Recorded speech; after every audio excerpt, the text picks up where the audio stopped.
안녕하세요, 알파카입니다. 2019년 1월 9일 라스베가스에서 열린 CES에서 AMD의 발표가 있었습니다. CPU는 인텔에게, GPU는 엔비디아에게 지고 있는 AMD지만 2018년에 출시된 라이젠 2000대 버전들이 저렴한 가격에 나름 발군의 성능을 보여주고 있는 만큼 이번 AMD의 발표는 많은 사람들의 이목이 집중되고 기대되는 발표 중에 하나였습니다. 그 또한 그럴 것이 최근 터져나온 칠라노 공정의 젠2 프로세서에 대한 많은 루머들, 행복회로 가득 돌려 이대로라면 인텔이고 뭐고 다 씹어먹을 것 같이 보이는 스펙들에 다들 기대에 가득 차 있었을 겁니다. 이번 CES가 다음에 열리는 컴퓨텍스 전에 이 루머를 확인할 수 있는 기회이기도 하니 다들 많은 관심을 보이고 있을 거라 생각합니다. 이번 AMD의 발표는 크게 나누어 3개의 파트로 요약될 수 있습니다. 첫 번째로는 칠라노 공정의 라데온 7 그래픽카드, 두 번째로는 서버용 프로세서인 칠라노 공정의 AMD 에픽 프로세서, 마지막으로 모두가 기다렸던 젠2 기반 라이젠입니다. 그 사이에 모바일 프로세서에 대한 내용, 모바일 프로세서에 대한 드라이버 업데이트 예정사항, 그리고 스레드리퍼에 대한 자랑, 그리고 50주년을 자축하는 멘트들이 있었지만 우리의 주된 관심사는 아니므로 생략하도록 하겠습니다. 물론 위에서 설명한 3개의 파트 중에서 두 번째인 에픽 프로세서에 대한 내용도 제 영상에서는 생략하도록 하겠습니다. 첫 번째로 AMD의 새로운 GPU 라데온 7에 대해서 이야기해보겠습니다. 올해 AMD의 가장 키포인트는 최초로 칠라노 공정을 선보인다는 것인데 이 공정이 그래픽카드에도 적용이 되었습니다. 베가 64에 이어 이번 칠라노 공정의 라데온 그래픽카드의 이름은 라데온 7입니다. 최대 1.8GHz의 클럭 속도를 가지는 60개의 컴퓨터 유닛을 가지고 전력 소비가 동일하다고 하였을 때 약 25%의 성능 향상을 보이게 됩니다. 또한 16GB의 HBM2 메모리를 사용하며 현재 가장 빠른 1TB/s의 메모리 대역폭을 가지고 있다고 합니다. 이번에 공개된 라데온 7은 DLSS나 실시간 레이트레이싱이 포함되지 않아 게이머보다는 다목적으로 GPU를 활용하는 사람들을 좀 더 타겟으로 잡은 듯 합니다. 화면에서 볼 수 있다시피 GPU 연산을 많이 활용하는 컨텐츠 크리에이션 작업에서 대략적으로 베가 64 대비 약 30%의 성능 향상을 이루게 되었고, 특히 오픈CL을 이용한 연산에서는 60%가 넘는 성능 향상이 이루어졌습니다. 하지만 대부분의 사람들은 이러한 작업들보다 GPU를 게임에 활용하는 경우가 더 많습니다.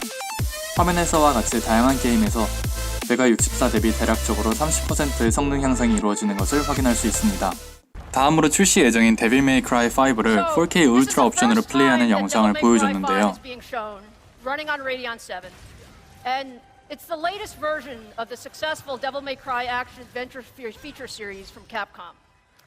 AMD has actually worked very closely with the development team to optimize the game engine to create the photorealistic characters and some of the environments that you see here. And if you take a look at the performance, we have the frame rates up there. You can see the game is running super fast. 영상을 보시면 아시겠지만 60프레임을 매우 수월하게 방어하며 대략적으로 100프레임에 근접하며 매우 부드럽게 구동되는 것을 볼 수 있습니다.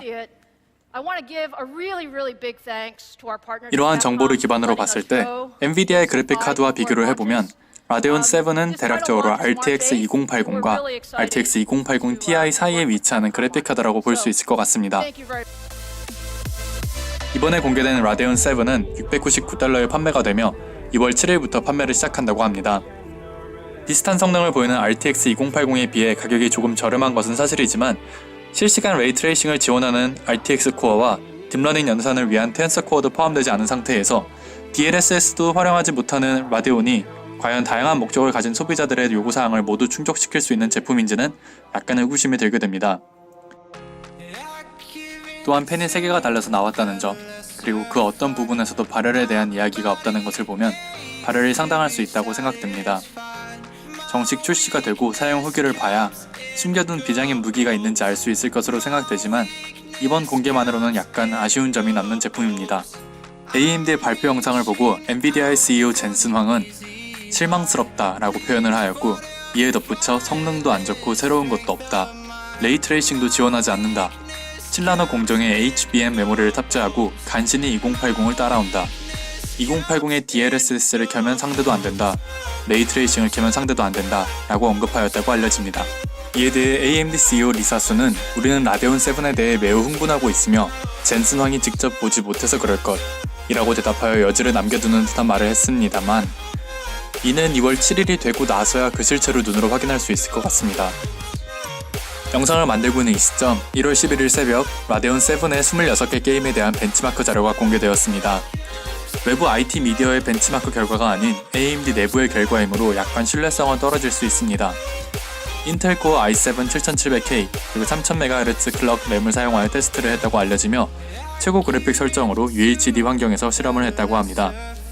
전세대의 베가 64에 비해서는 대략적으로 30%의 프레임 향상을 관측할 수 있으며 눈에 띄는 게임으로는 폴아웃 76에서의 68.4%의 향상, 히트맨2에서의 7.5%의 향상을 볼 수 있습니다. 여기까지 AMD CES 발표 중 라데온 7에 관한 이야기를 나눠보았으며 추후 영상에서 많은 사람들이 관심을 가지는 라이젠 프로세서에 대해 다뤄보고자 합니다. 영상 봐주셔서 감사합니다.